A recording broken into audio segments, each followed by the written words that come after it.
ॐ भद्रं नोऽपि वातय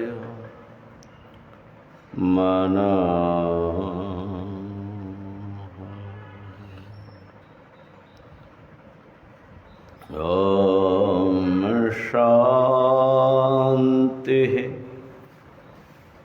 शान्तिः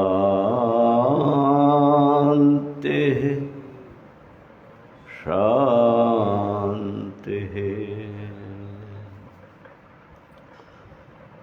शङ्करं शङ्कराचार्यं केशवं बादरायणं सूत्रभाष्यकृतौ वन्दे भगवन्तौ पुनः पुनः। ईश्वरो गुरुरात्मेति मूर्तिभेदविभागिने व्योमवद्व्याप्तदेहाय दक्षिणामूर्तये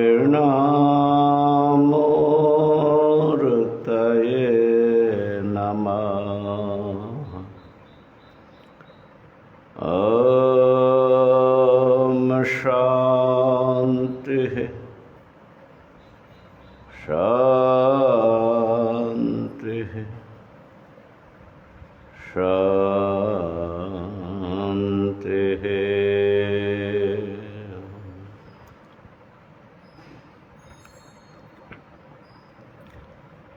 विवेक चूड़ामणि का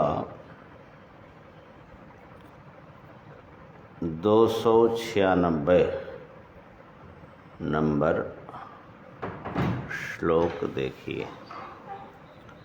296।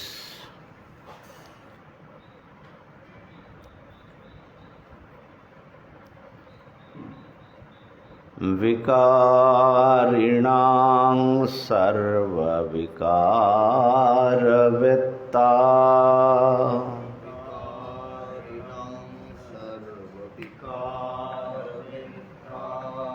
नित्या विकारो भवितुं समर्हति। नित्यो विकारो भवितुं समर्हति।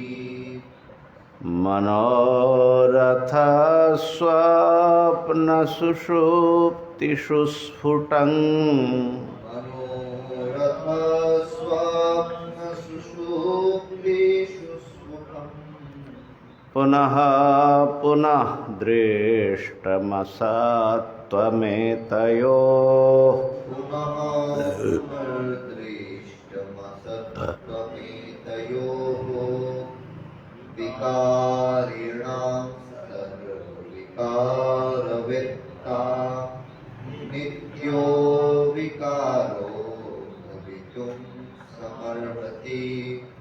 मनोरथ स्वप्न सुषुप्तिषु स्फुटं पुनः पुनर्दृष्टमसत्त्वमेतयोः। वो ऑडियो रिकॉर्ड चालू किया? चुप कर दो। हाँ, तो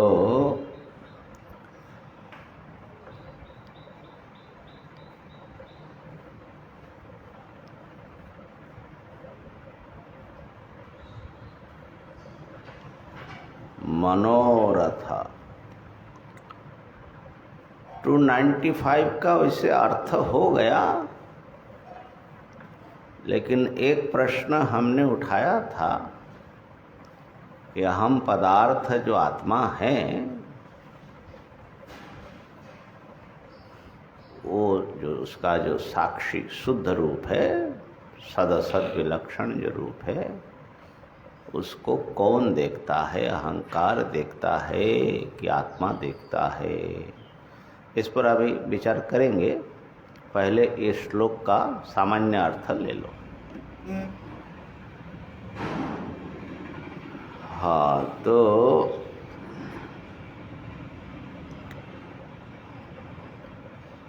इस श्लोक में आत्मा की जो अविकारता है, अविक्रियता है,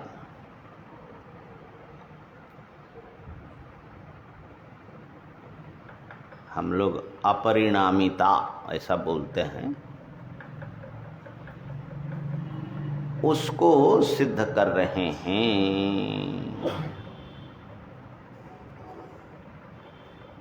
आत्मा में कोई विकार नहीं है। कैसे सिद्ध कर रहे हैं, पहले श्लोकार्थ देखिए। विकारिणां सर्व विकार वेत्ता, जितने भी विकारी वस्तु है, विकारी समझते हैं जय शर्मा महाराज, विकारी वस्तु समझते हैं क्या? हाँ, विकार माने जैसे दूध दही हो जा रहा है, परिणाम होता है, बदल जा रहा है, तो विकारी वस्तु कौन है? हाँ, तो देह आदि माने देह, प्राण, इंद्रिय, मन, अहंकार, ये सब विकारी है कि नहीं?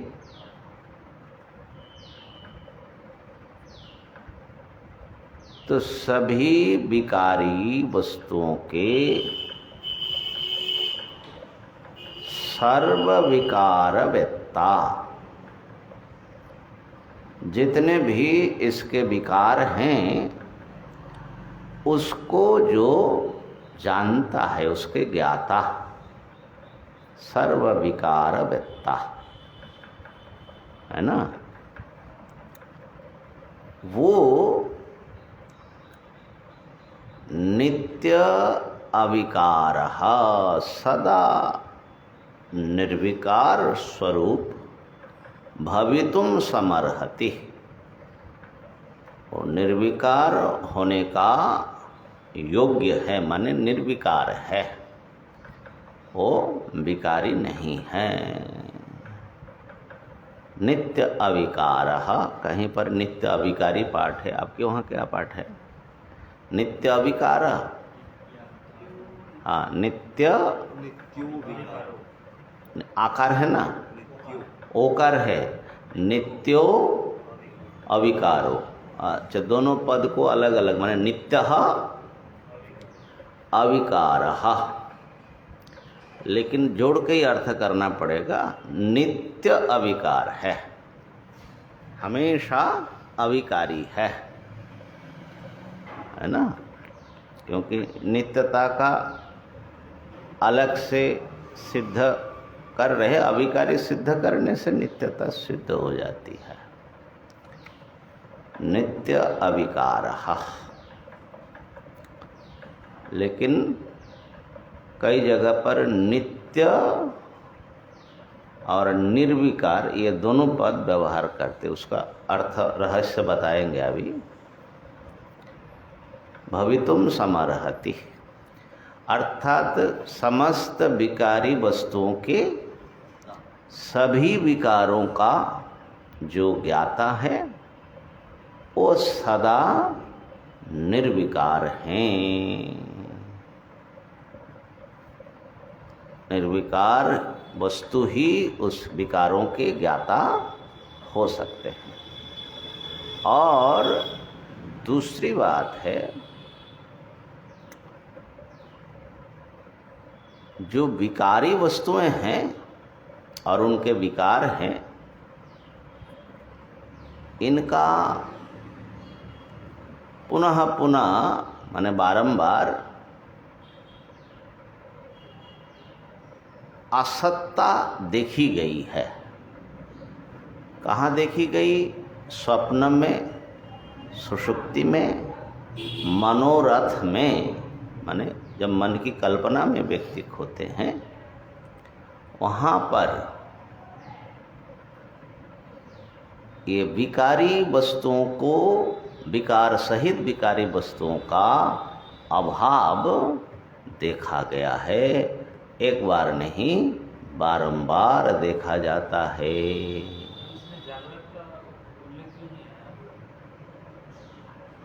क्योंकि जागृत में किसका अभाव देखा जाता है? जागृत में तो इन विकारों को तुम देखते हो, देह आदि को, तो इनका अभाव कहाँ देखते हो? हाँ हाँ, और मनोरथ में, इसीलिए उसको लिया गया। माने इसका अभाव कैसे हो वो मुख्य है ना। जागृत के विकारों का असत्ता प्रतिपादन आत्मा में।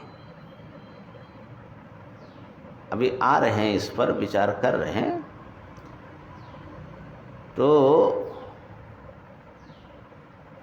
ये असल में उपनिषदों में जो बात बताई हैं और थोड़े विस्तार में बताए हैं, उसको भगवान शंकराचार्य जी ने अपने श्लोकों में पिरोया है।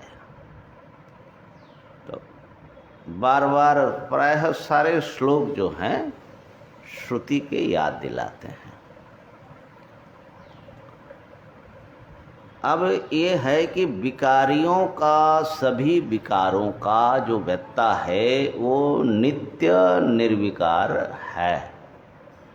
पहले नित्य और निर्विकार शब्द समझ लीजिए, दोनों बताना जरूरी है। आत्मा नित्य है और निर्विकार है, ये दोनों पद का प्रयोग आवश्यक है।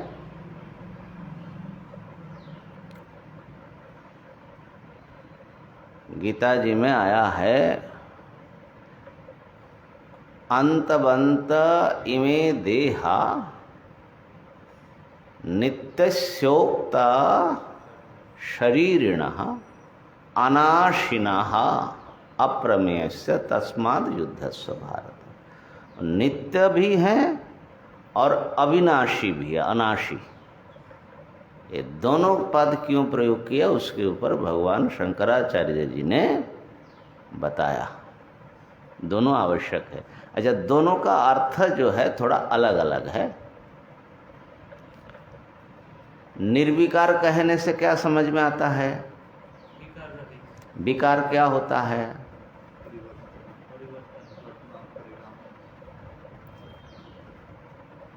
कोई क्रिया आदि हो तो क्रिया को क्या मानोगे? क्रिया जो है जैसे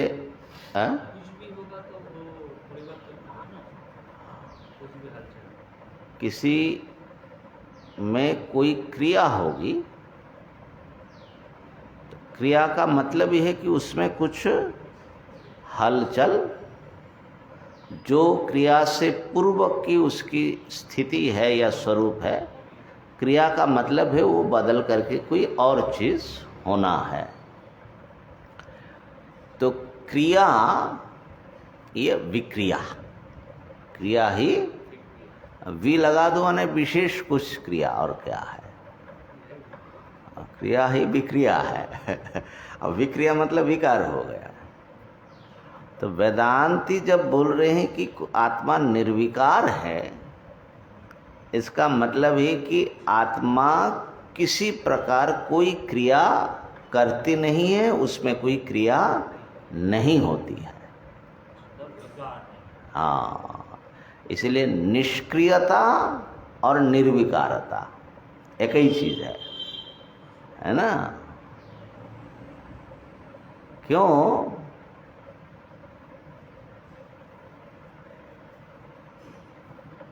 अच्छा, किसी धर्म का आना जाना, कोई चीज़ आई गई तो उससे वो जिसमें आई गई उसको वो बदलता ही है, नहीं तो उसका धर्म ही नहीं माना जाएगा। माने उसमें कुछ आया और गया, उसको हिलाया डुलाया कि नहीं? नहीं तो दो बिल्कुल अलग अलग एंटिटी रहेगा तो उसका कोई मतलब नहीं है। तो उपयन अपयन धर्मो विकरोति ही धर्मिणम। कोई धर्म किसी धर्मी में आया और फिर गया, आता हुआ और जाता हुआ, दोनों स्थिति में धर्मी को विकारी बना देता है, कुछ परिवर्तित कर देता है। आत्मा ऐसा नहीं है, इसलिए आत्मा निष्क्रिय है, निर्विकार है, बल्कि निर्धर्मक है। क्योंकि अब धर्म जो है आएगा जाएगा तो बड़ी मुश्किल हो जाएगी फिर उसकी। अंततः धर्म भी आने जाने वाला धर्म तो कम से कम नहीं है।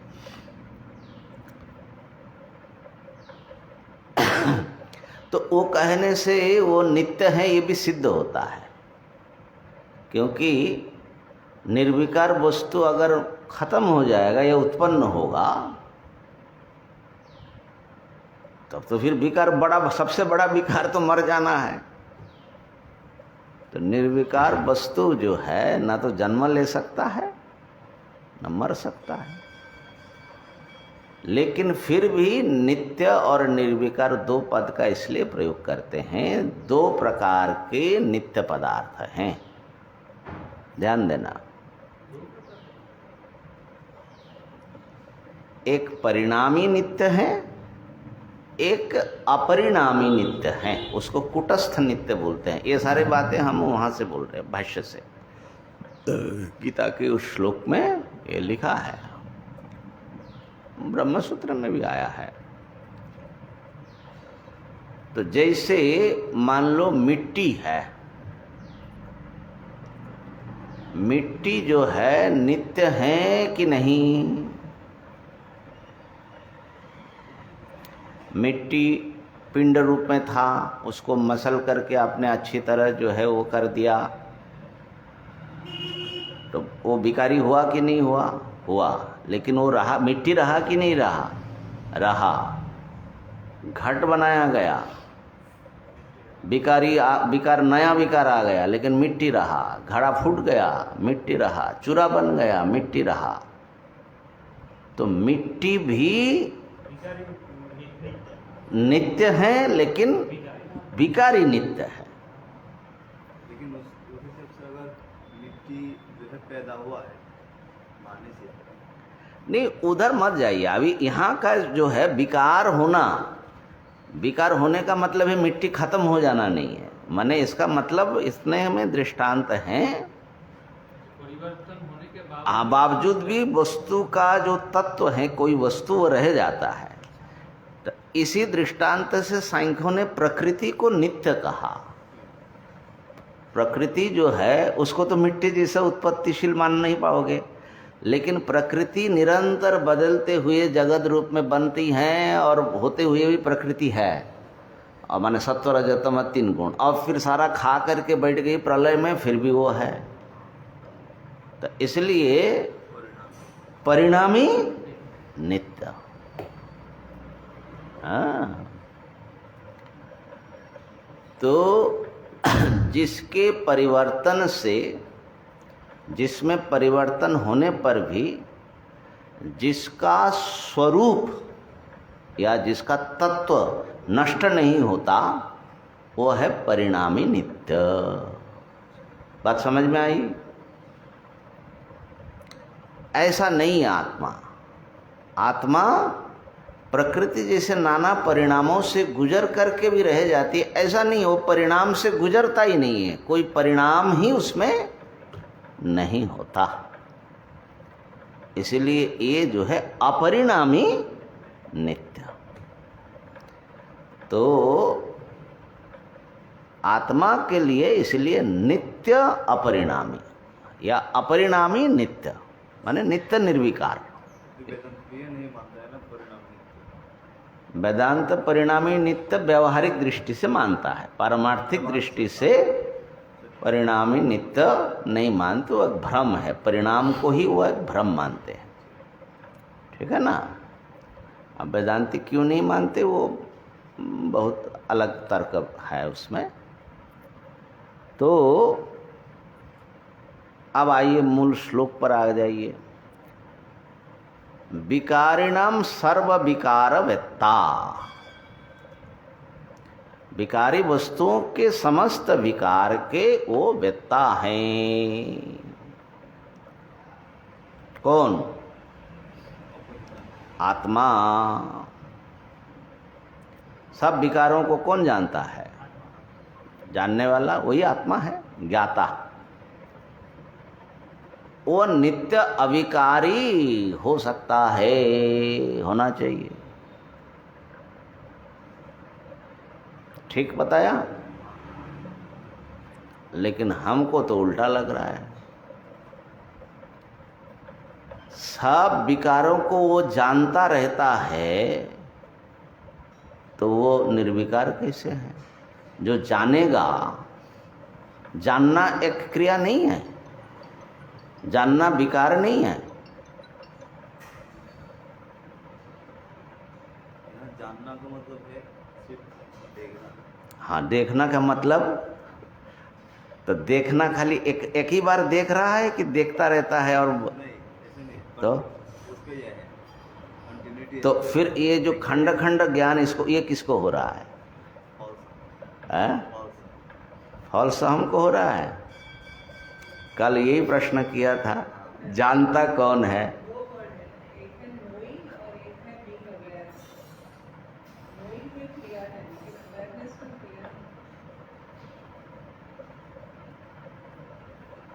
वहाँ स्वामी जी जानना रूप क्रिया है ही नहीं, हमें जानना रूप क्रिया नहीं।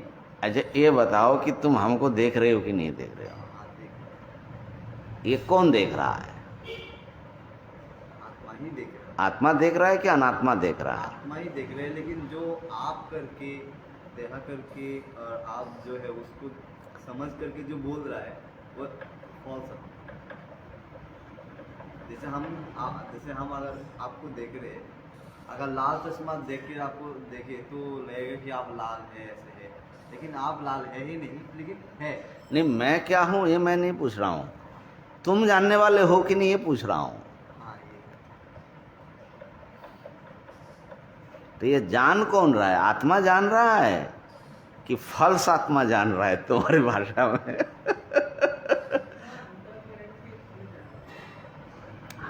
किसके थ्रू जान रहा है वो मेरा प्रश्न नहीं है। जानने की प्रक्रिया उसकी क्या है? देह, इंद्रिया, अंतःकरण। जानता कौन है? Who is the knower? ज्ञाता कौन है? बिना अंतःकरण का वो जानता है कि नहीं? बिना अंतःकरण, जैसे अंतःकरण। हमारे प्रश्न के उत्तर में तुम एक प्रश्न और कर रहे हो। नहीं समझिए, इसमें बिना अंतःकरण का भी वो जानता है, अंतःकरण के माध्यम से भी जानता है, दोनों प्रकार से जानता है। लेकिन जानता कौन है? कोई भी ज्ञान है यहाँ पर, ये सारी चीज़ें हम देख रहे हैं, मैं देख रहा हूँ, मुझे अनुभव में आ रहा है कि आप लोग बैठे हैं, मैं पढ़ा रहा हूँ। अब ये सत्य भी जानना हो सकता है, मिथ्या भी जानना हो सकता है, मैंने वस्तु स्वप्न भी, लेकिन आखिर जानता तो कोई होगा ना। एक अनुभविता के बिना कोई भी दृश्य सत्य हो मिथ्या हो उसका अलग चीज़ है, वो उसका विचार अलग है। लेकिन जानने वाला तो जानेगा कि नहीं जानेगा? और जानेगा तो कुछ उसमें कुछ नया कुछ घटित हुआ कि नहीं हुआ? जानना, पुस्तक देख रहे हो कि नहीं देख रहे हो? देखा, किसने देखा? मैं मतलब आत्मा की अनात्मा? आत्मा में ये ज्ञान था पहले, तो अब नया हुआ, तो फिर इसका कैसे कह रहे हो कि विकार नहीं हुआ? क्रिया तो हो गई।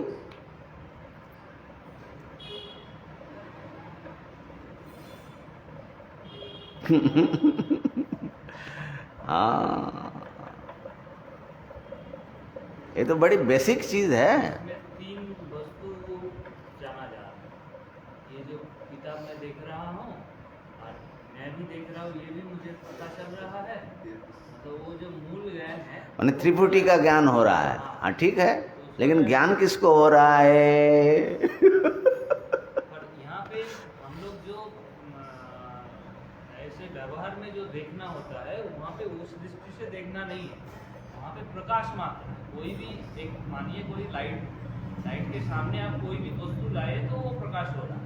इसी प्रकार आत्मा के सामने जो भी घटना घटित होना है वो उसका प्रकाश आता है। उसका मतलब नहीं उसमें कोई विकार आए। बिना विकार का वो अपने को भी जानना है, दूसरे वस्तु को भी जानना है। जो भी वस्तु उसके सामने आएगा वो जानेगा। जैसे सपनों को भी जाना, सुषुप्ति को भी जाना, जागृत को भी जाना, सभी में एक ही साथ अनुष्ठित, मतलब उसमें परिवर्तन नहीं हुआ। जैसे ये माला है, माला में जो धागा है, धागा में बिना परिवर्तन होते हुए भी सब में वो एक साथ गुथा हुआ है। तो उसमें तो कोई परिवर्तन नहीं है। धागे में सब जगह उसका अनुष्ठित है।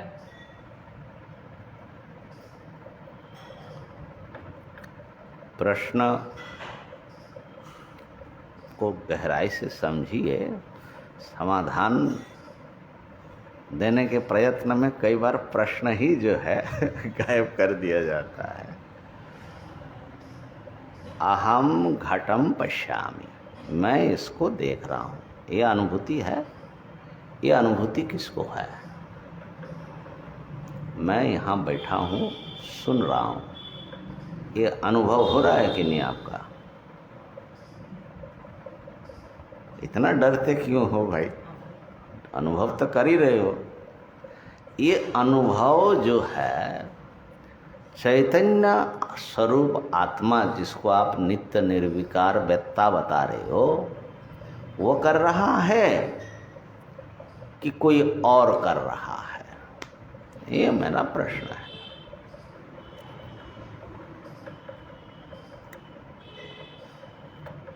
और ये प्रश्न है कि अगर ये अनुभव उसमें हो रहा है तो कैसे उसकी निर्विकारता बनी रहेगी?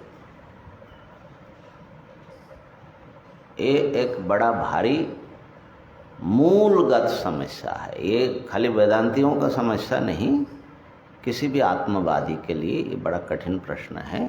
खास करके सांख्य वालों के लिए भी ये प्रश्न है, क्योंकि आत्मा को अपरिणामी मानते हैं। अब अपरिणामी मानने की क्या जरूरत है?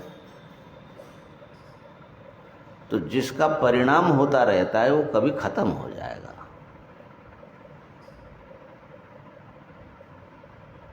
अब परिणाम होने से एक समस्या और है, आत्मा में परिणाम मानने से, उस पर आ रहा हूं।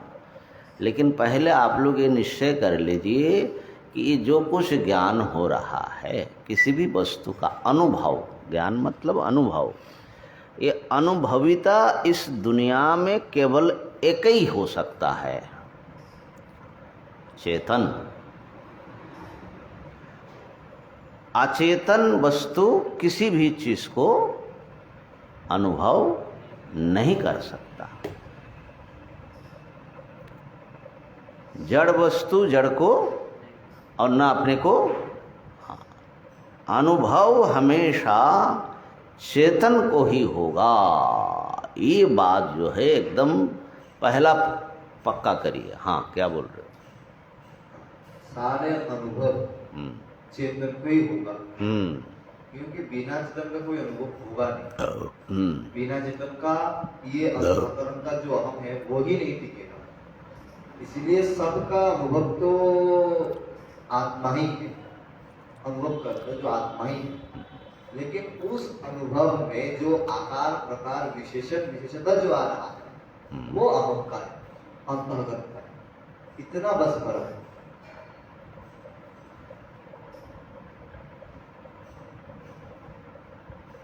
उसमें जो अनुभव मैं कर रहा हूं यहां तक यह अंतःकरण का धर्म, लेकिन उसमें जो अनुभव है वो इसको ठीक से विचार करना चाहिए। ठीक बात है। राम जो बोल तो रहा है ठीक ही बात है, अब उसको माने हृदयंगम करना है। आत्मा का जहाँ भी परिचय दिया गया उपनिषदों में, तो ज्ञाता के रूप में ही उसका परिचय दिया गया है। हाँ। जो दृष्टा है, ऐश ही दृष्टा, स्पृष्टा, श्रोता, मनता, विज्ञाता, ये देखने वाला है, ये सुनने वाला है, ये छूने वाला है, मनन करने वाला है, अनुभव करने वाला है। ऐसी प्रकार से आत्मा का परिचय उपनिषदों में दिया जाता है। ठीक है। तो अब यहाँ पर बता रहे हैं कि विकारिणां सर्व विकारवेत्ता, सारे विकारों को वही जानता है।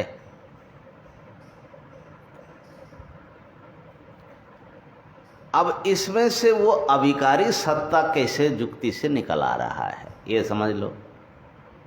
बोलो। इसमें तो स्वामी जी एकदम स्पष्ट है। जैसे मान लीजिए दो व्यक्ति लड़ रहा है, एक दूसरे को मार रहा है, एक दूसरे को खत्म कर रहा है, हाँ। तो जो उसको देखने वाला साक्षी है उसमें तो कुछ हो ही नहीं रहा, वो तो बस देख रहा है। हाँ। उसमें जो वो जो विकार आया एक दूसरे में मारने से पीटने से, वो तो इसमें नहीं आया। जानने से थोड़े ना विकार हो जाएगा। हाँ, लेकिन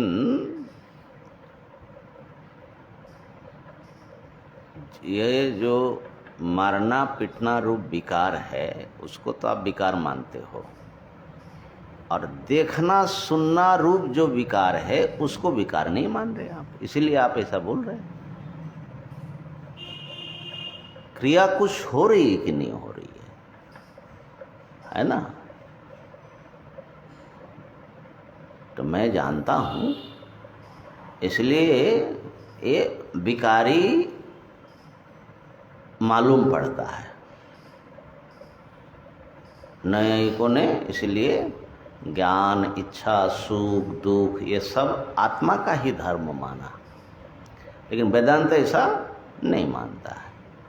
वेदांत मानता है इच्छा द्वेषम सुखम दुखम संघात चेतनाधृति एतत् क्षेत्रम, ये क्षेत्र कोटि में ये सब माना गया। ठीक है ना? तो यहाँ ध्यान दीजिए कि ये युक्ति ये दे रहे हैं आत्मा की निर्विकारता में, कि विकारों का वो वेत्ता है। अगर ज्ञान भी एक विकार है,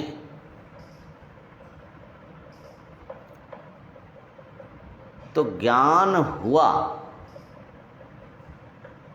अनुभव हुआ, इसका अनुभव किसको होगा? आत्मा को ही होगा। मुझे ज्ञान हुआ, अभी तक मैं इसको नहीं जानता था, ज्ञान हुआ, तो ज्ञान रूप जो विकार है, ज्ञान रूप जो घटना है, वो विकार हुआ, ये किसने जाना?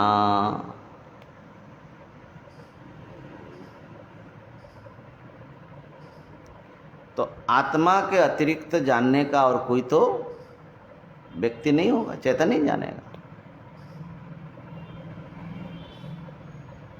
तो यदि आत्मा में विकार मानते हैं, तो क्या वो विकार को देख सकता है, विकार को अनुभव कर सकता है? क्यों नहीं? विकार को नहीं दे सकता। क्या समस्या है उसमें? जो बदल गया वो तो बदल गया, क्योंकि विकार हो गया मतलब क्यों पूर्व रूप रहा ही नहीं। जब वो दूसरा आ गया तब वो जो है वो अपने को फिर वैसा ही दिखेगा ना। आप उससे जो पृथक है, जो पहले रूप को देखा, बाद वाले रूप को भी देखा, वही जान सकते हैं। जैसे आग जो है अपने आप को गर्म, अपने आप को मैं गर्म हूँ ऐसे कैसे समझेगा, और उसको परेशानी भी नहीं होगी कि उसको अभी काहे ला रहे हो, आग वाला क्यों ला रहे हो? अजय सर, जो विकारों को अनुभव करता है उसको क्या माना जाए? विकारी माना जाए? उसको निर्विकार क्यों माना जा रहा है? विकारी मानेंगे माइक में वो तो चला गया ना। चला क्यों गया? कहाँ चला गया? विकार हो गया तो एक के ऊपर और एक, जैसे कल आप उदाहरण दे रहे ना थे, एक व्यक्ति के ऊपर और एक व्यक्ति कैसे बैठेगा, यानी कोई वस्तु विकारी हो रहा है, जरूरत पड़ेगा ना वहाँ, नहीं तो थोड़ा सा समझाइए इस बात को, हमको समझ में नहीं आ रहा है भाई। यानी कोई विकार घटित हुआ, कोई विकार नहीं, ज्ञान रूप विकार की बात कर ज्ञान रहे रूप विकार हुआ किसी में, हैं। जाना, मैंने जाना, किसी में मैंने मैं जान रहा हूँ, ये विकार है मुझे। पहले नहीं जानता, जब सो रहा था नहीं जान पा रहा था, अब जान रहा हूँ, ये सब जान रहा हूँ। अब इसमें निर्विकारता मेरा कैसे सिद्ध हो रहा है? तो आपको पता चल रहा है ना कि आप जान रहे हैं। हाँ ये बिल्कुल कैसे पता लग रहा है। ये कैसे? कैसे पता? आत्मा का स्वभाव ही जानना। तो वो तो निर्विकार है, तभी ना वो विकार को जानेगा।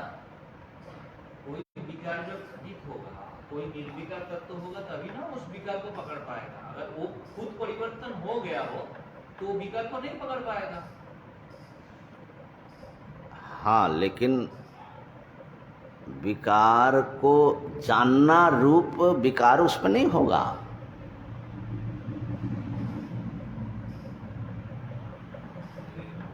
हाँ, क्योंकि जानना ही उसका स्वभाव है। जानना जिसका स्वभाव है उसमें फिर कैसे विकार? अगर आग पानी बन गया तो विकारी माना जाएगा।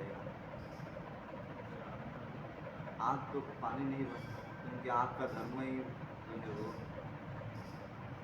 आप क्या बता रहे हैं? लाइट का एग्जाम्पल दिया ना, लाइट में सब यूनिट है, लाइट में तो कुछ परिवर्तन नहीं। लाइट में तो विकार है, लाइट तो फैलती उलती है नहीं, माने ये प्रकाशित करने से कुछ फर्क नहीं पड़ता। हाँ, लेकिन लाइट से हमको ज्ञान हो रहा है। लाइट को अगर ज्ञान होता, उसमें कुछ होता, तो उसमें भी विकार माना जाता। लाइट तो जड़ है, आपको ज्ञान हो रहा है, ये समस्या है। वो जो ज्ञान हो रहा है, वो ज्ञान किसको हो रहा है, उसका भी तो पता चल रहा है ना आपको कि आपको ज्ञान हुआ है। वो कैसे पता चल रहा है? मतलब कोई निर्विकारी सत्य आपको ज्ञान हो रहा है, ये जो व्यवस्था है, ये कैसे पता चल रहा है? ये ज्ञान का कैसे आ रहा है? अच्छा, तो ज्ञान का एक ज्ञान और तो ऐसे करके अनवस्था दोष हो जाएगा। तो अच्छा ठीक है, फिर उससे बचने का क्या रास्ता है? कोई एक वस्तु है जो कांस्टेंट है, वस्तु है तो उसके साथ उस ज्ञान का क्या संबंध बनेगा? जो कांस्टेंट वस्तु बोल रहे हो,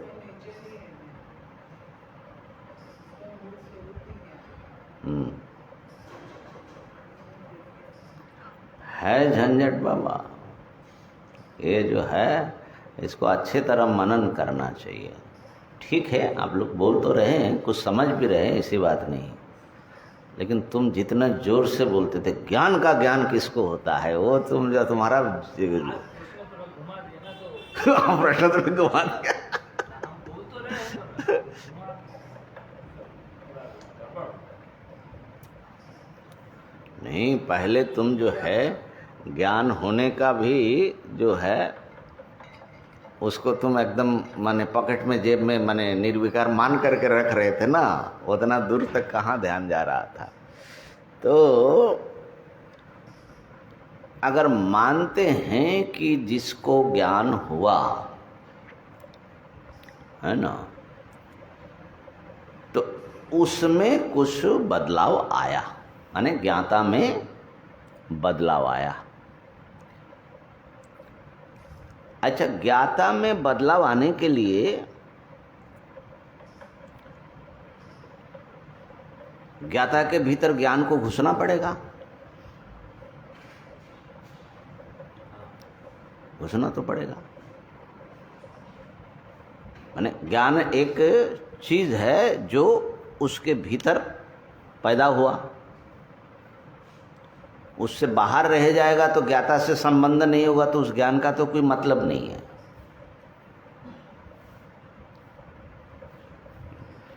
तो फिर ये ज्ञाता का जो भी स्वरूप है, उसका जो स्टाफ है, वो क्या है? वो कुछ अवयवों से बना है?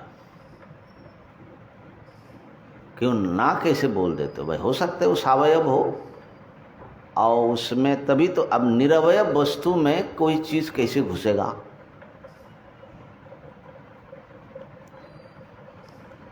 हाँ? ये जो आत्मा है वो ज्ञाता नहीं, वो ज्ञान रूप है। और ज्ञाता हम जिसको कह रहे हैं, उस ज्ञाता को भी ज्ञान चाहिए। हमको जहां पर माने ज्ञाता है तो आप ऐसा बोल करके फिर उस ज्ञाता का जो ज्ञान कह रहे हो, माने ज्ञाता का ज्ञाता, ठीक है, वो ज्ञान रूप है। ज्ञाता का जो ज्ञाता है वो ज्ञान रूप है, वो ज्ञान रूप नहीं है। जैसे यहाँ पर जैसे आया है, हाँ। जो क्या स्रोत्रस्य स्रोत्रम, जो स्रोत्रस्य स्रोत्रम, वो ऐसा नहीं कि दूसरा स्रोत्र है वो। उसी प्रकार मन के मनता कैसे क्या है वो, हाँ, तो वो जो है दूसरा मन नहीं है। जैसे स्रोत्र का स्रोत्र है, इसका मतलब ये नहीं कि दूसरा स्रोत्र है वहां। उसी प्रकार ज्ञाता का जो ज्ञाता है वो ज्ञान रूप है, वो ज्ञाता रूप नहीं है। ठीक है। मैंने ये विचार करना चाहिए कि ज्ञान के साथ आत्मा का कैसा संबंध बनता है। ये जो है किसी वस्तु का ज्ञान, और वो ज्ञान जो है वस्तु को ज्ञाता के निकट प्रकाशित करता है, अथवा वस्तु का प्रकाश का ही नाम ज्ञान है। ठीक है ना? तो किसी विषय का जो ज्ञान है, वो ज्ञान ज्ञाता, जो उस ज्ञान जिसको हुआ, किसी को हुआ, ज्ञान उत्पन्न हुआ और किसी को न हुआ, ऐसा होगा तो असंलग्न ज्ञान का कोई मतलब नहीं है। यह याद रखने का, ज्ञान किसी ज्ञाता को ही होना पड़ेगा, नहीं तो वो ज्ञान नहीं होगा। ज्ञान नाम का जो एक घटना, इंसिडेंट होती है, जब हम किसी चीज़ को जानते हैं तो ज्ञान के एक और जो हैं आश्रय के रूप में ज्ञाता, और उसका फोकस के रूप में, माने कर्म के रूप में विषय रहता है ना? ऐसा होता है कि नहीं होता है? इसलिए ज्ञाता ज्ञेय और दोनों में एक संबंध बना, जिसको हम लोग ज्ञान कहते हैं। ठीक है ना? तो ज्ञाता होगा, ज्ञान होगा तो किसी ज्ञाता में ही आश्रय रूप में रहना पड़ेगा, नहीं तो उसको ज्ञान ही नहीं माना जाएगा।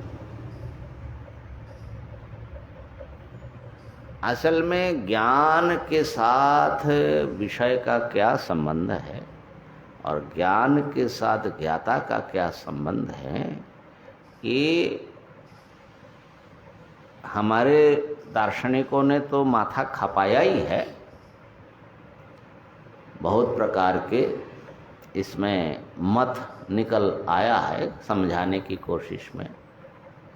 सुनते हैं कि पश्चिम के दर्शन में भी इस समस्या पर खूब विचार हुआ। ज्ञान माने कोई वस्तु, दुनिया जो है, ज्ञाता के निकट कैसे प्रकाशित होता है। हाँ, क्या ये ज्ञाता में एक चिंगारी जैसा कुछ पैदा हो जाता है, आग जैसा, ऐसा लगता भी है, कुछ स्पार्किंग हुआ। कि ज्ञान जो है बड़ी विचित्र चीज है। ज्ञान की महिमा देखोगे, जब ज्ञान नहीं होता है तब क्या स्थिति है। तो वस्तु होते हुए भी अंधेरे में है, अज्ञात है, अनंत वस्तुएं हैं। लेकिन आश्चर्य की बात है कि एक ज्ञान नाम का वस्तु, जिसको हम कह सकते कि एक दिया है, वो आने से ये मैं हूँ, ये तुम हो, ये सब जो है करके प्रकाश पाता है और ज्ञान खत्म हो जाएगा। तो वस्तु का होना न होना कोई पता ही नहीं लगेगा, मायने ही नहीं रखेगा। समझे ना? तो ज्ञान जो है बहुत रहस्यमय कोई एंटिटी है। अब ये ज्ञान और ज्ञाता, तो ज्ञान कैसे वस्तु को ज्ञाता के निकट प्रकाशित करता है? ज्ञाता फिर कैसा है, कौन है? जो भी है इतना तो मालूम पड़ता है, अहम के रूप में ज्ञाता का प्रकाश हो रहा है, इदम के रूप में ज्ञान का प्रकाश हो रहा है, अहम इदम जानामि के रूप में ज्ञान का प्रकाश हो रहा है। ठीक है? इतना सब बात इसलिए कह रहे कि इस विषय पर जो है आप लोग पहले सिद्धांत पर चले जाते हैं ना, लेकिन यहाँ पर बहुत कुछ देखने का बाकी रह जाता है। तो ये बात सही है कि ज्ञान भी कुछ होता है, ऐसा हमको हुआ ज्ञान। फिर ज्ञान जब सो गए, सारा ज्ञान जो है कहाँ चला गया?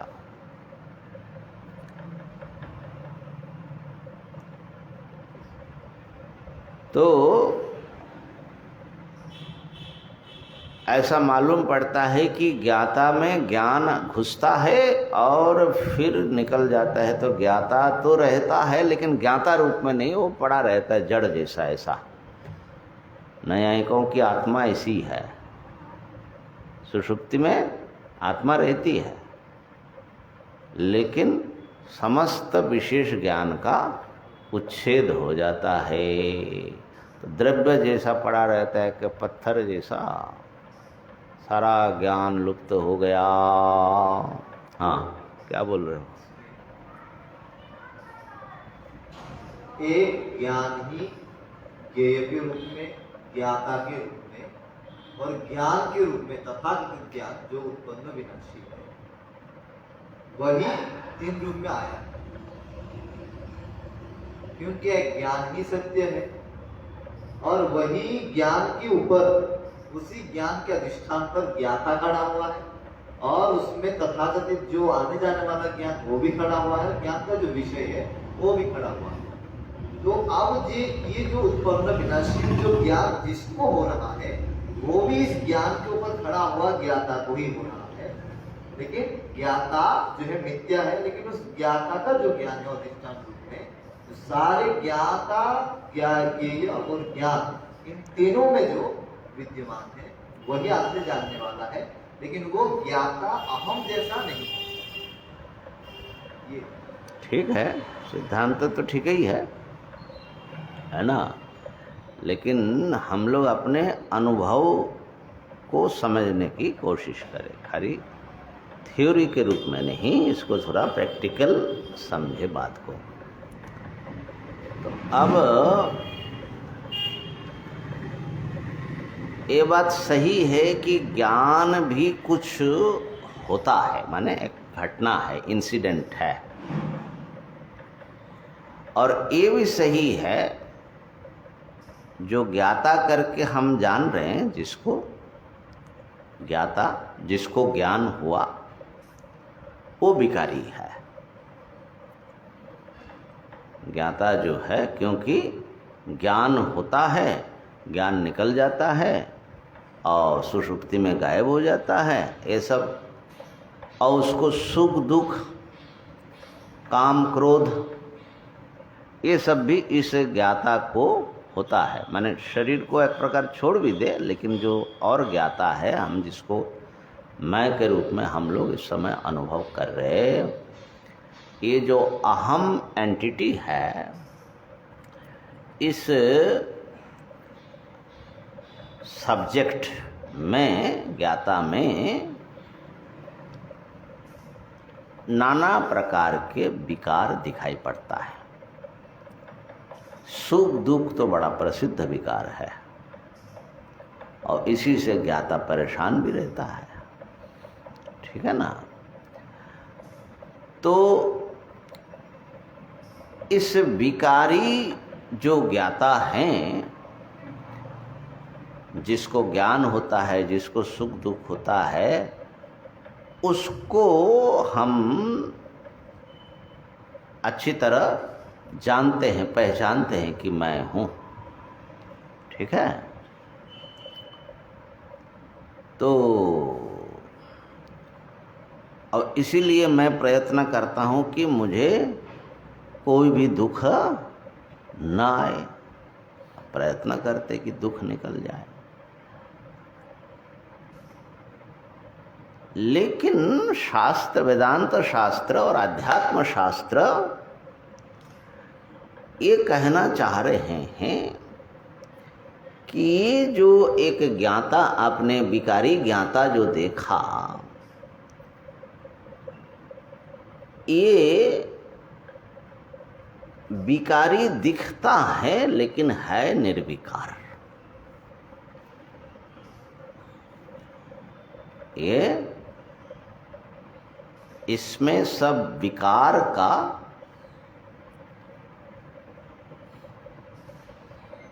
जो आभास होता है कि विकारी हैं, लेकिन कोई भी विकार उसको असल में स्पर्श नहीं करता।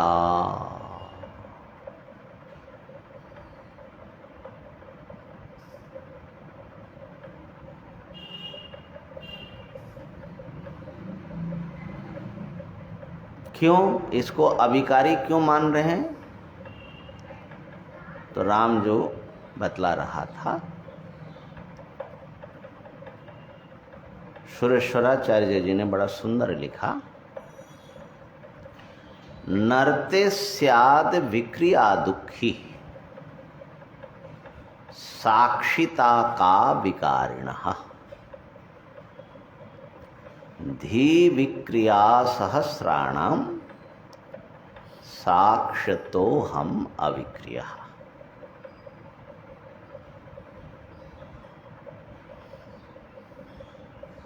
दुखी होने के लिए विकारी होना जरूरी है। न रीते विकारे, विक्रिया नहीं है तो दुखी नहीं होगा। क्यों? दुखी पहले था नहीं, अब दुखी हुआ, कुछ तो हुआ ना। तो दुखी होने के लिए विकारी होना जरूरी है कि नहीं? दुख रूप विकार आया उसमें, तो विकार, पहले तो दुखी थे नहीं, आप अभी दुखी हैं। तो इसका मतलब है कि दुखी जो है, जो हो रहा है, वो जरूर विकारी है।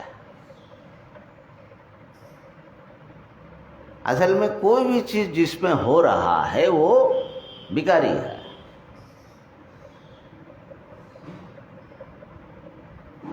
तो ये जो विकारी है,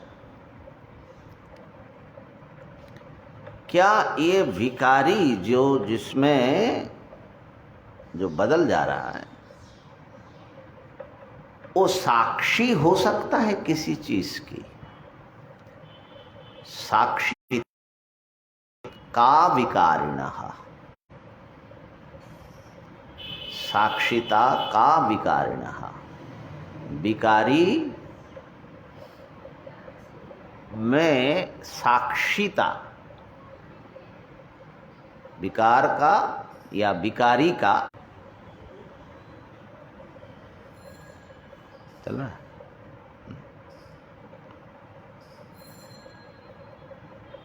तो इसमें जो बड़ा झंझट, भिखारी के अंदर बैठा हुआ साक्षी, हाँ भिखारी के अंदर बैठा हुआ साक्षी जिसको विकार नहीं हो रहा है। हाँ। अब जो विकार है उसको भी अनुभव नहीं हो सकता कि मैं सुखी दुखी। हाँ। अब बीच में कोई आया है जो सुखी दुखी हो गया। तो ये जो है ठीक से देख लीजिए, विकारी के भीतर कोई एक निर्विकार सत्ता क्यों मानना पड़ रहा है? ये ऐसा नहीं, जबरदस्ती नहीं, खाली ये स्वानुभूति का युक्तिमूलक विश्लेषण से, और शास्त्र तो है ही है इसमें, माने श्रुति युक्ति अनुभूति से ये सिद्ध होता है। इसलिए इसमें गंभीरता से व्यक्ति को, बल्कि इतना अगर उसका हृदय में बैठ जाए तो एक प्रकार से वो मुक्त जैसा है व्यक्ति। सांख्य ने तो इतना ही माने मुक्ति का स्वरूप माना। हम लोग अपने को विकारी सत्ता तो समझ रहे हैं, और इस विकारी में कोई निर्विकार सत्ता असल में बैठ के सारे विकारों को देख रहा है, ऐसा असल में हमारा अनुभव नहीं है। लेकिन हमारे अनुभव में ही वो निर्विकार सत्ता भी प्रकाशित पाता है। आपको शास्त्र से, युक्ति से, एकाग्रता से विकारी और निर्विकार को पृथक, इतना तो निश्चित है, जो विकारी है वो निर्विकार नहीं है, जो निर्विकार है वो विकारी नहीं है। इसलिए दो भिन्न सत्ता होगा, लेकिन दोनों मिला हुआ है। अब देखिए, जो दुखी हुआ, दुख आया, उसमें दुखी बन गया। दुखी नाम का व्यक्ति पहले था नहीं, दुखी राम प्रकट हो गया।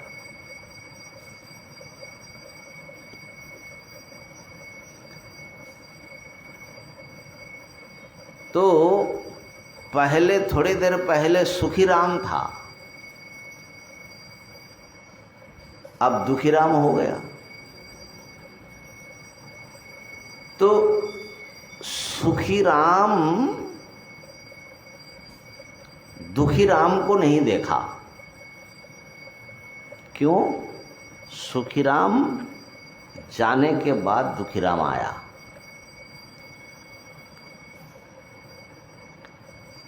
और जब दुखी राम आया तो उस समय सुखी राम नहीं है। तो दुखी राम सुखी राम को नहीं देख सकता, और सुखी राम दुखी राम को नहीं देख सकता। लेकिन सुखी राम था, अब नहीं है। दुखी राम आया, पहले नहीं था। ये दोनों जो परिवर्तन हुआ, ये परिवर्तन कौन देखा? परिवर्तन को तो मानना पड़ता है एक देखने वाला ऐसा भी है, जो सुखीराम जब था वहां पर भी था, अहम सुखी ऐसा अनुभव करता था और अहम दुखी ऐसा अनुभव करता है। तो सुखीराम और दुखीराम के भीतर एक अभिन्न साक्षी, इसीलिए उसका नाम दिया साक्षी, जो दोनों को देखता है। साक्षी को मानना पड़ता है। सुख दुख का अनुभव करता है कि सुख दुख और सुखी दुखी, देखो सुख दुख का अनुभव कहने से मात्र से ना वो परिणामी नित्य, हाँ ऐसा कुछ हो जाता है। इसलिए सुख, खाली सुख किसको है उसको भी तो देख रहे हो, खाली सुख को तो नहीं देख रहे हो। इसीलिए सुखी को देख रहे हो। केवल धर्म जो है, अब मिट्टी बदल करके एक अवस्थांतर हुआ, केवल अवस्थांतर को नहीं देख सकते। मिट्टी उस अवस्थांतर से युक्त मिट्टी को ही ना देख पाओगे, तो बिना धर्मी के धर्म को कैसे देखोगे?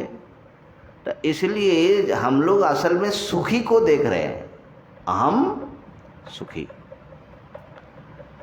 तो अहम सुखी अहम दुखी, तो इसलिए विकारिणाम सर्व विकार व्यक्ता, विकारियों का भी व्यक्ता है और विकारों का भी व्यक्ता है।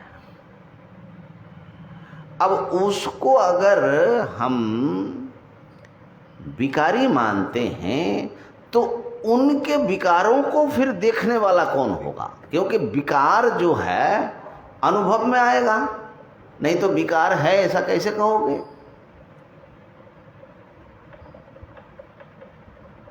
तो विकारों को देखने के लिए विकार से अलग एक सत्ता, जिसमें विकार, जो विकारी नहीं हो रहा है, बदल नहीं रहा है, वो बिल्कुल कांस्टेंट वही है, ऐसा मानना पड़ेगा कि नहीं मानना पड़ेगा? तो इसीलिए कहा नर्ते स्याद विक्रिया दुखी, बिना विक्रिया के कोई दुखी नहीं हो सकता। और साक्षिता का विकारिणा, और जो विकारी है क्या वो साक्षी हो सकता है विकार का या विकारी का? वो साक्षी किधर से होगा? धी विक्रिया सहस्राणम, इसलिए ये जो अंतःकरण हैं, जो विकारी है, सुखी दुखी है, इनके सहस्त्र माने नित्य निरंतर विकारग्रस्त है ये। धी विक्रिया सहस्राणम, असंख्य अंतःकरण के विकारों का साक्षी होने से आत्मा अहम माने इसके विकारों को जो जानता है, साक्षतो हम अविक्रिय, मैं अविक्रिय हूँ, पड़ता है। अब अविकारी रहते हुए कैसे वो विकारों को जानता है, ये एक प्रश्न अभी भी है। ठीक है कि विकारी में जो माने अंतःकरण, उसका नाम दो, जो विकारी अहम है,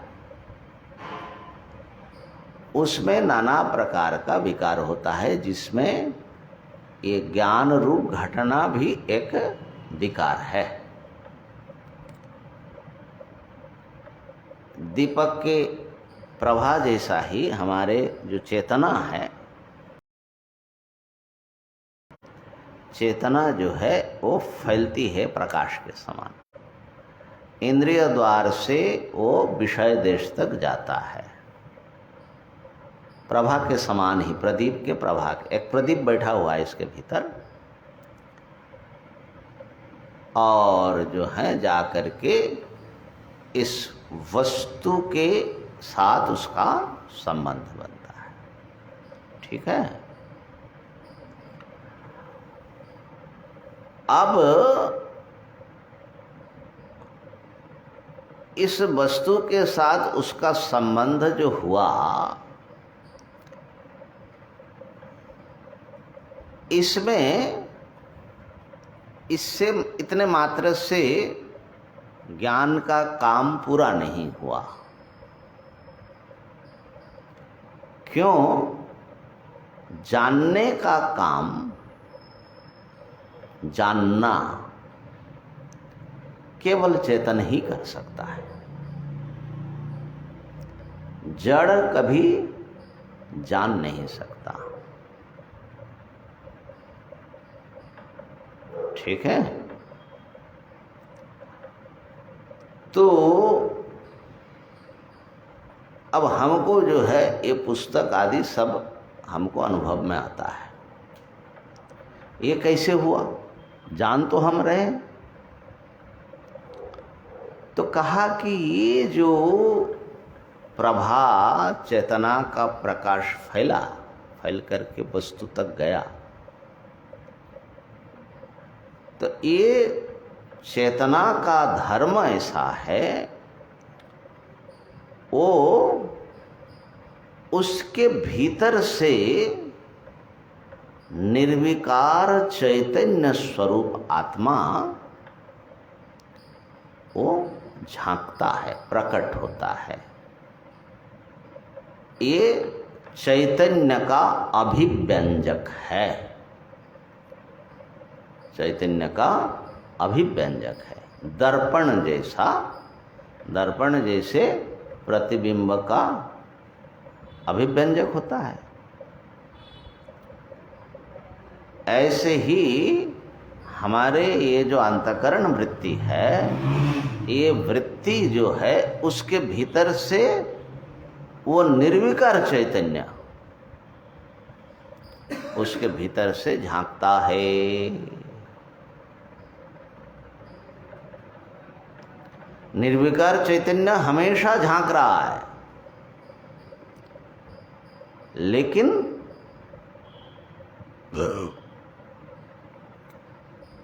उसका हमारे लिए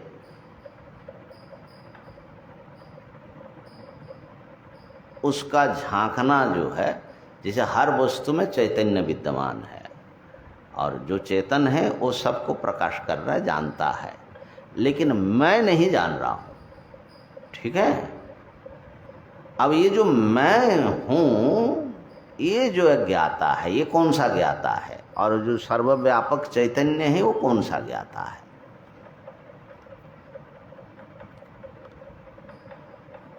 तो ये मैं को अंतःकरण कहा जाता है, अहम करके जो अनुभव हो रहा है।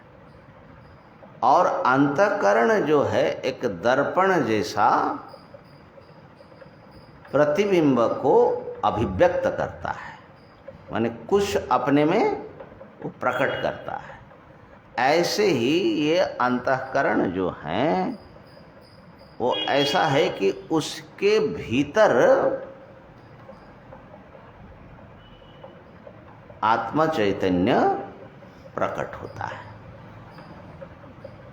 अंतःकरण जहाँ नहीं है वहाँ पर समझ लो कि उस आत्मा के ऊपर एक आवरण पड़ा रहता है।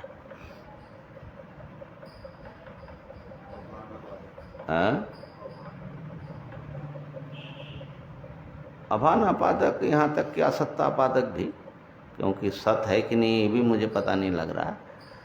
तो समझ लीजिए, उदाहरण देते हैं कि पानी में शैवाल हैं,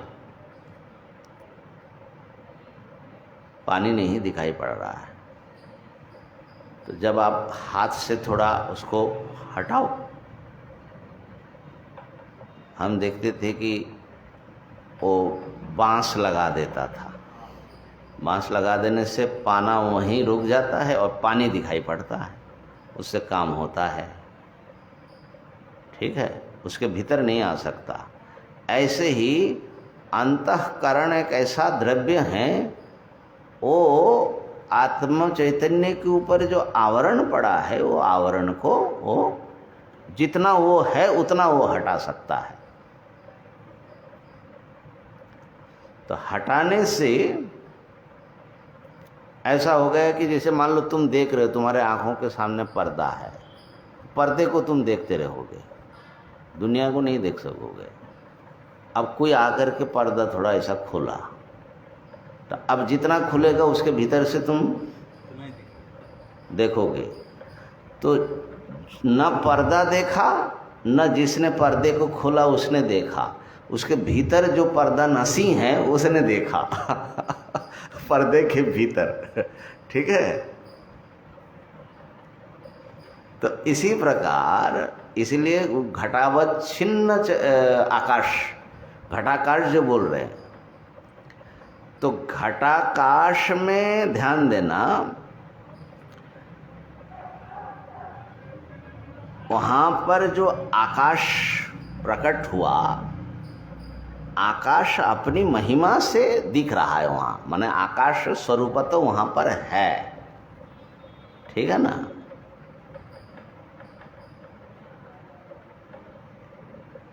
घट जो है उसमें एक सीमा कर दिया। अब उस सीमा के भीतर का आकाश घट के भीतर से झांक रहा है। घट ने सीमा बनाने की कोशिश की, वो उसके भीतर से झांक रहा है। ऐसे ही अंतःकरण के भीतर से आत्मा देख रही है सब कुछ। अंतःकरण के बाहर से भी वो देख रही है, भीतर से भी देख रही है। लेकिन अंत माने घट के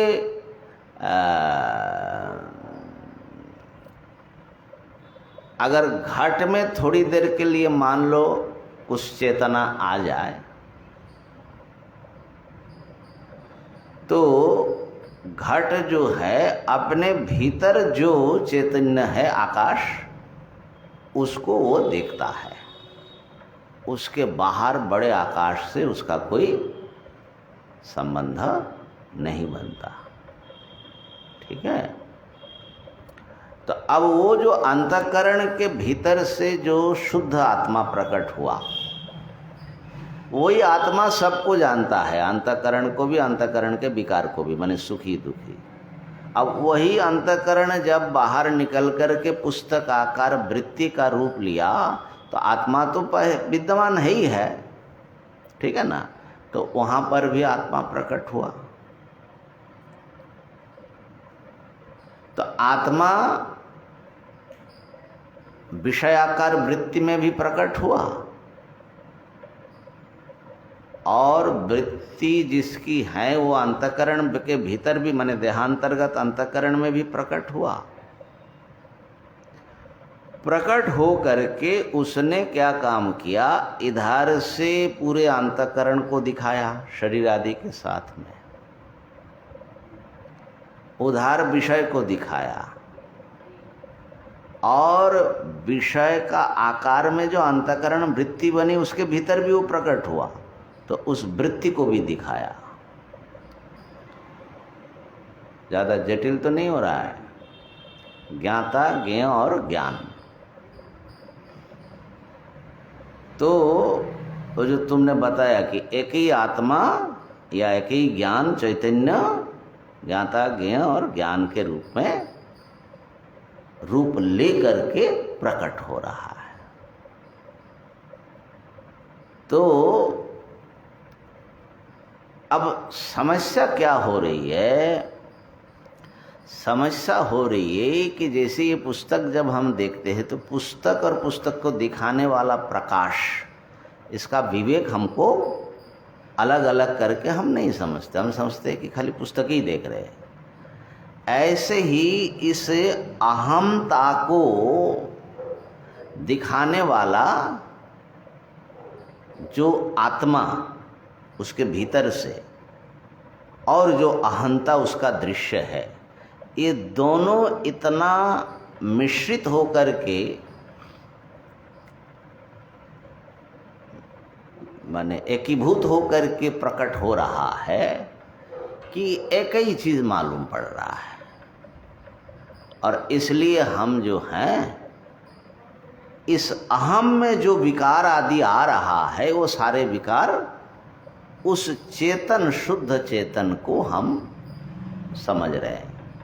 तो अहंकार का एक विकार, ये पुस्तकाकार वृत्ति बनी, वो अंतःकरण की विकार है, अंतःकरण का। और जो है उस विकार को भी आत्मा का ज्ञान हुआ, आत्मा को ये विकार हुआ, ऐसा हम मानते हैं। वस्तुतः आत्मा का जो स्वरूप है, चैतन्य स्वरूप होने से वो नित्य ज्ञान रूप है, उसमें कोई विकार नहीं है।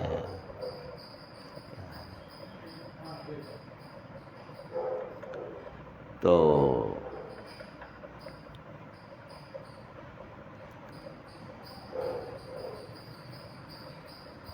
एक ही आत्मा विद्यमान है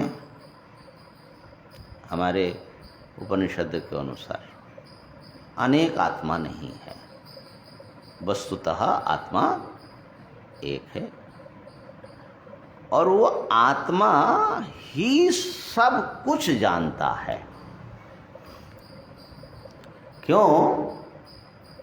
आत्मा के बिना कोई जानना किसी के द्वारा संभव नहीं है। आत्मा से भिन्न बाकी सब अनात्मा है, दृश्य है, ज्ञेय है, जड़ है।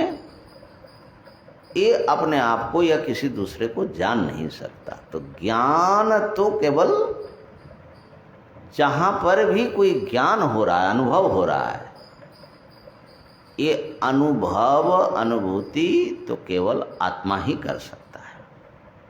ये तो पहली बात है। ठीक है। और अनुभव करते हुए भी वो क्यों विकारी नहीं है, इसको थोड़ा समझने की कोशिश किया।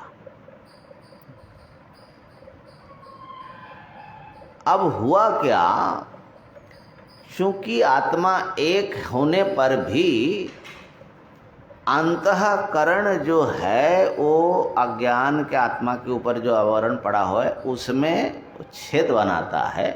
जैसे मान लो एक पर्दा बड़ा लगा दिया और उसमें सूरज का प्रकाश आ रहा है, उसमें जगह जगह अगर हम छेद करें तो अलग अलग सूर्य के प्रकाश से अलग अलग चीज़ें दिखाई पड़ेगी। तो एक आकाश के समान चमकता हुआ एक सूर्य है आत्मा, और उसमें असंख्य अंतःकरण ने थोड़ा थोड़ा छेद बनाया है, सबका अलग अलग छेद। ध्यान में आ रही है? अब ये जो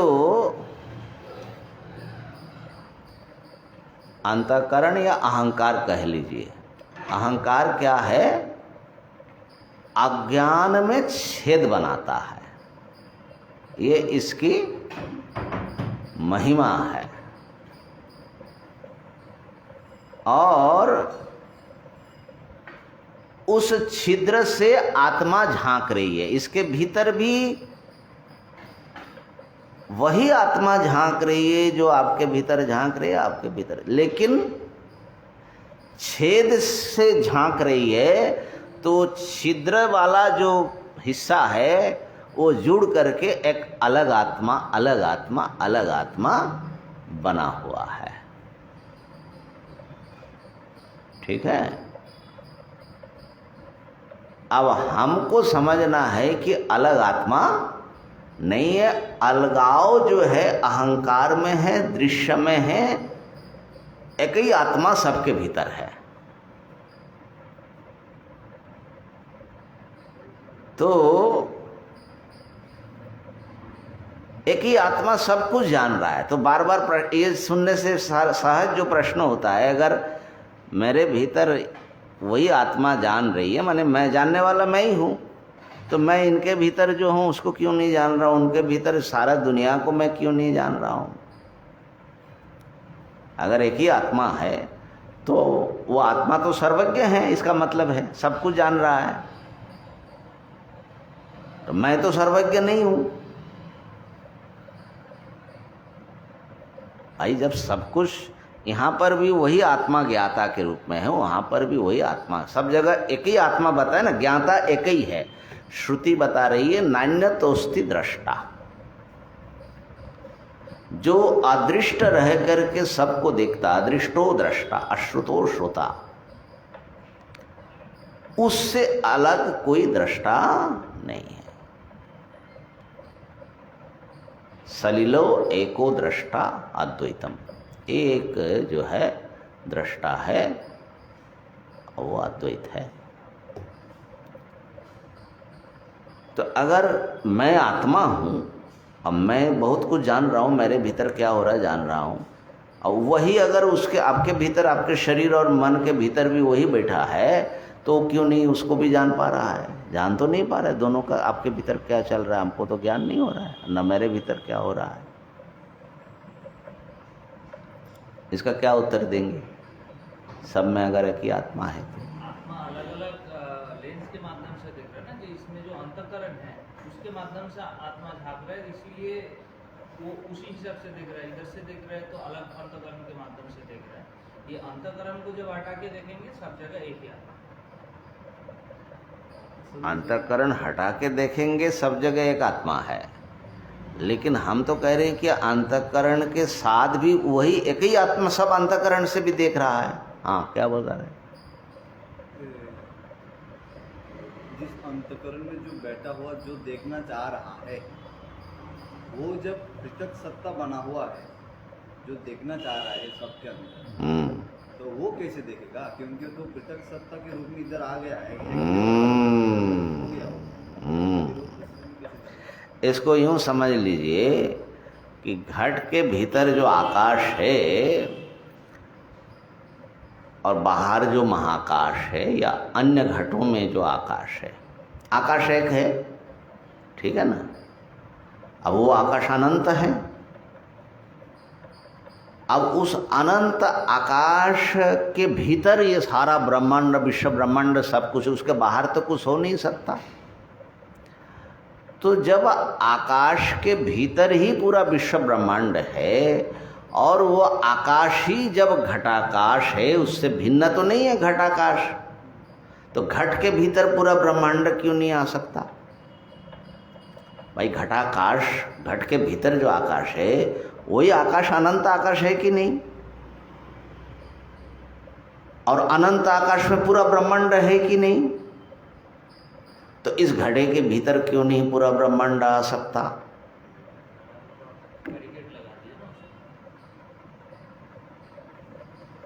अरे भाई, बैरिकेड आकाश में कहाँ से लगेगा?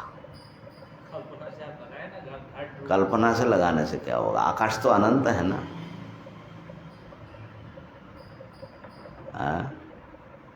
बताओ। आकार लेके बता रहे हैं ना, घट अनंत तो अगर देख के नहीं ना बता रहे हैं। नहीं, अब घट आकाश जो है महाकाश से अभिन्न है कि नहीं? और महाकाश में सारा ब्रह्मांड है कि नहीं? जब तक अभिन्न है तब आप वो आकार से नहीं बता सकते। नहीं, अभिन्नता क्या कंडीशनल है? हमेशा अभिन्न है। अभिन्नता हमेशा। अभी भी तुम ब्रह्म हो, अनंत हो, तो फिर अभी क्यों नहीं जान पा रहे हो? तो देखिए, इसमें जो है हम लोगों के आर्गुमेंट की फैलासी देखिए। अरे भाई, वो अनंत आकाश में माने घटाकाश अगर अनंत है, तो उस अनंत आकाश में तो पूरा ब्रह्मांड है ही है, फिर आकाश में क्या घुसाना है? आप चाहते हो कि घट के भीतर घुसा दे, आकाश में तो घुसा ही हुआ है, घट के भीतर नहीं घुस सकता। क्या समझे? बात पकड़ में आ रही है थोड़ा थोड़ा? आप चाह रहे हो कि अंतःकरण, इस अंतःकरण में, इस अहंकार में घुसा दे सारा ज्ञान, मतलब यही अहम जान ले पूरा। हाँ, पूरा जान ले, ये हाँ, यही जान ले। ध्यान में आई ना बात? ये हम लोगों को बहुत बड़े भारी जो है भ्रांति हो जाती है। हम अहंकार को चिपका करके आत्मा को समझना चाहते हैं, और उसको जो है अहंकार को ज्ञाता, सर्वज्ञाता बनाना चाह रहे हैं। ऐसा नहीं होगा। जैसे मान लो कि घट भी चेतन है, थोड़ी देर के लिए समझ लो, घट चेतन है, और वो जो घट के भीतर आकाश है, वो आकाश तो एक ही आकाश है, वो आकाश भी चेतन है, दो चेतन है, थोड़ी देर के लिए समझ लो। तो घटाकाश रूप जो चेतन है वो क्या अनुभव करेगा? वो अनुभव करेगा घट के भीतर बाहर एक साथ मैं फैला हुआ हूं, क्योंकि आकाश तो एक ही है ना। उसकी अनुभूति सर्वव्यापकता की अनुभूति है, लेकिन घट को क्या अनुभव होगा? मेरे भीतर ही आकाश है। ये समस्या हो रही है, ध्यान में आ गई बात। और जो है आत्मा को कौन जानता है, इसको जो है कल बताएंगे, अभी तो टाइम बहुत हो गया। लेकिन यह है कि इतना पकड़ करके रखो, चेतन के सिवा कोई जानने वाला, चाहे आत्मा को जानना हो अनात्मा को जानना हो, जानने का काम एक ही व्यक्ति का है, कहीं पर भी होगा। उसको ब्रह्म कहो, आत्मा कहो, भगवान कहो, जो कहो, केवल एक ही जानता है। जानता है लेकिन ज्ञाता नहीं। हाँ, जानता है।